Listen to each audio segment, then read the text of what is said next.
Assalamualaikum warahmatullahi wabarakatuh. Halo teman-teman semuanya. Hari ini kita akan belajar mengenai materi tentang siklus air untuk kelas 4 SD. Jangan lupa dengarkan materinya dan pahami materinya. Nah, yang pertama ada pengertian dari siklus air.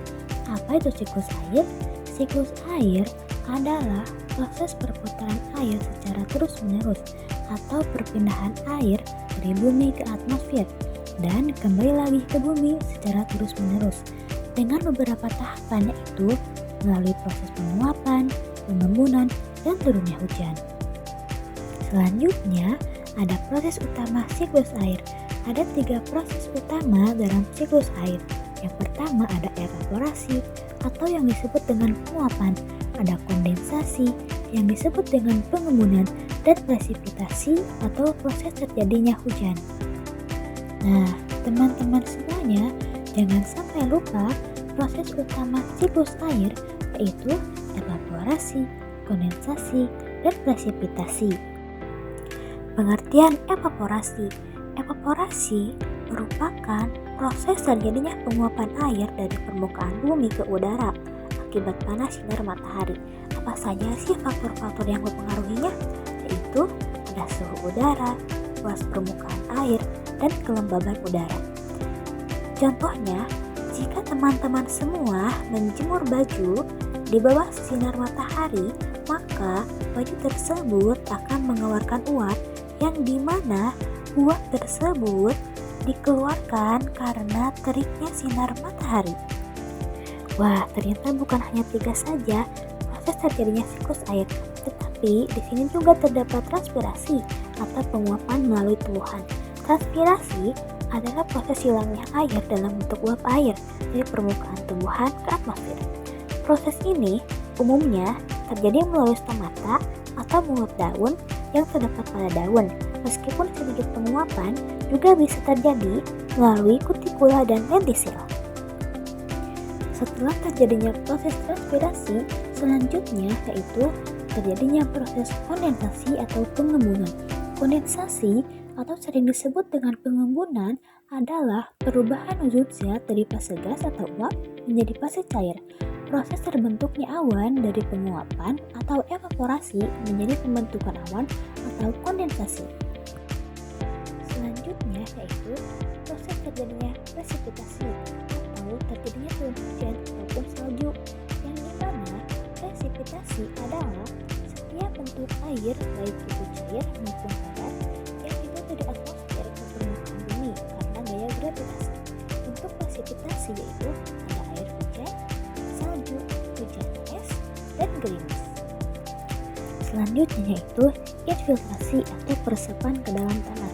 Infiltrasi adalah proses masuk atau meresapnya air ke dalam tanah melalui permukaan tanah. Air hujan atau air permukaan lainnya akan menyentuh tanah dengan mengalir masuk melalui pori-pori tanah karena adanya gaya gravitasi dan gaya Kopernik. Manfaat dari infiltrasi ini adalah untuk membantu menjaga kelestarian lingkungan, mengisi kembali air tanah, dan mendukung pertumbuhan tanaman, serta mengurangi limpasan permukaan yang bisa menyebabkan banjir. Selanjutnya yaitu perkolasi. Perkolasi atau gerakan air dalam tanah merupakan pergerakan air secara vertikal ke bawah melalui lapisan-lapisan profil tanah yang lebih dalam setelah air tersebut masuk ke dalam permukaan tanah atau infiltrasi.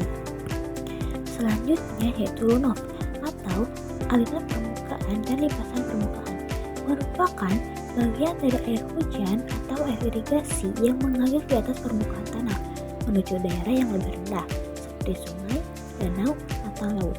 Faktor-faktor penyebab runoff tinggi yaitu permukaan tidak berpori seperti aspal dan beton, curah hujan tinggi, dan tanah padat. Nah, di sini terdapat ilustrasi proses terjadinya siklus air. Yang pertama yaitu evaporasi, transpirasi, kondensasi, awan, presipitasi, runoff, infiltrasi, perkolasi, dan laut. Siklus air dan manusia. Apa saja sih dampak kegiatan manusia atau aktivitas manusia yang dapat mempengaruhi siklus air? Nah, ada contohnya seperti seperti deforestasi atau mengurangi transpirasi, pembangunan yang menyebabkan peningkatan runoff, polusi air yang dapat mencemari presipitasi, dan perubahan iklim yang akan mempercepat evaporasi dan mengganggu pola hujan. Jadi, kita sebagai makhluk hidup harus menjaga lingkungan sekitar kita, terutama untuk menjaga kelestarian siklus air. Nah, di sini terdapat tabel perbandingan proses siklus air yang dimana ada tahapan, proses utama, dan hasil. Yang pertama ada evaporasi. Proses utamanya yaitu penguapan air oleh matahari yang akan menghasilkan uap air. Yang kedua ada transpirasi. Proses utamanya yaitu penguapan dari tanaman yang akan menghasilkan uap air. Yang ketiga ada kondensasi, yang dimana proses utamanya yaitu uap air jadi titik air atau awan yang akan menghasilkan awan. Yang keempat ada presipitasi, yang dimana awan jadi hujan atau salju dan lain-lain yang akan menghasilkan air jatuh ke bumi. Yang kelima ada infiltrasi, yang dimana proses utamanya yaitu air masuk ke tanah atau akan menghasilkan jadi air tanah. Yang keenam ada perkolasi, yang dimana proses utamanya yaitu air meresap ke lapisan dalam yang akan menghasilkan air akuifer. Dan yang ketujuh ada runoff. Proses utamanya yaitu air mengalir ke laut atau sungai dan akan menghasilkan kembali ke laut atau ke danau. Kesimpulan dari materi yang telah disampaikan yaitu bahwa siklus air atau siklus hidrologi adalah bahwa air di bumi bergerak secara terus-menerus dan berulang-ulang dari permukaan bumi ke atmosfer dan kembali lagi tanpa kehilangan atau penambahan volume yang signifikan. Nah, teman-teman semuanya, sebelum kita menutup pembelajaran hari ini, kita akan menyanyikan terlebih dahulu proses siklus air. Nah, di sini dengan nada naik beca. Tahukah kamu bahwa air dapat diperbarui? Itu terjadi karena air ada siklusnya. Ayolah pelajari bagaimana prosesnya. Siklus air dengan tahapannya. Air di bumi menguap, itu evaporasi, lalu membentuk awan, itulah kondensasi. Air jatuh ke bumi, itu presipitasi.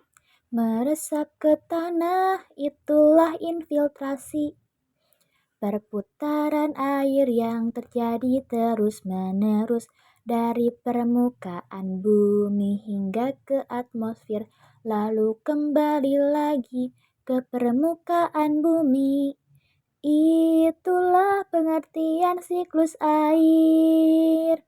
Nah, kalian coba hafalkan lagunya ya, agar kalian bisa paham dan tahu tentang proses terjadinya siklus air. Sekian pembelajaran hari ini. Wassalamualaikum warahmatullahi wabarakatuh.